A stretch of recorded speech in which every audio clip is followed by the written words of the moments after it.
Imagine this, you're 17 years old, your parents are out of the picture, and you've got to get a job. So you enlist in the Army National Guard. And next thing you know, you're deployed to Iraq. It's an intimidating situation, but our next guest stepped up to the challenge. I understand the Pentagon lifted its ban on women in combat last year, but you already served as a combat veteran, so how does that work?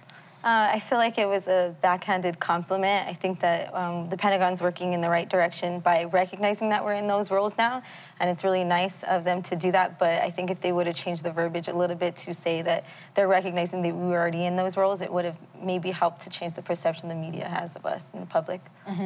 Okay, so when I think of women in the military, I obviously think of the alleged sexual misconduct, the sexual harassment that goes on. Can you talk to us about what your experience was like as a female soldier? One thing I'd like to say is that it's not across the board. There are really good soldiers, there are really good service members out there that treated me like their brother, their sister, and they're equal. But it is an epidemic. What needs to change so this happens less and less? It really goes by the chain of command. If they enforce these sexual harassment, zero tolerance laws that the DoD makes you have, then I think it would help with lower ranking. I understand you did have PTSD when you returned. Can you tell us a little bit about that? Yeah, it's something that I still struggle with now, and I think that the most difficult part is that sort of like the gray areas.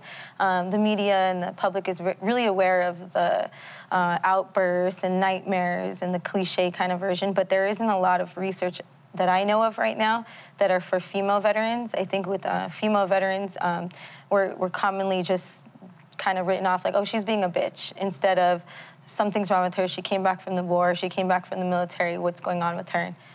I think that's systemic of our culture. Anytime a woman is being angry, we're automatically called a bitch.